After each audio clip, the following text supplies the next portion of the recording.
WhatsApp guys, আপনারা সবাই কেমন আছেন? না আশা করি ভালো আছেন, আমিও ভালো আছি। তো গাইস, আজকের ব্লগটি হচ্ছে বেতাকি থেকে কাশীপুর যাব। আর ব্লগ ভিডিওটার সাথেই থাকেন। দেখেন এই রাস্তাটা আপনাদের চেনা সম্ভবত, এটা অনেক ব্লগ ভিডিও করছি, আরও ব্লগ ভিডিও কালকে করছি, যে প্রায় আমাদের বাজারের কাছাকাছি করেছি। সো গাইস, ফাইনালি বাজারের কাছাকাছি এসেই পড়েছি। সো গাইস, কিছুক্ষণ পরে গাড়িতে উঠলাম। গাড়িতে উঠে বসা অনেক ভালো ফিল পেলাম।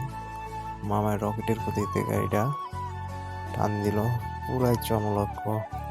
অনেক মজা লাগলো গাড়িতে বসে, অনেকটা ফিল দেখছেন, সেই একটা ফিল ছিল। গাড়ির ভিতরে অনেক বাতাস, অনেক সুন্দর বাতাস ছিল। গাড়ি ভিতরে থাকবে অনেক সুন্দর, অনেক ভালো লাগছিল।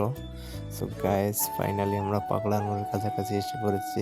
ফাইনালি জায়গাটা চিনতেও পারেন, অনেকে চিনবেন, অনেকে চিনবেন না। এই গ্রাম অঞ্চলে প্রকৃতিরা অস্থির। আমার মামায় পুরো টান দিল গাড়িটা, ড্রাইভার মামায় দেখছেন, গাড়িটাও পুরো চমলক্ষভাবে টান দিল, পুরোই অস্থির। গাড়ির ভিতরে তো আমি বসে খালি হাওয়া খাইতে আছি।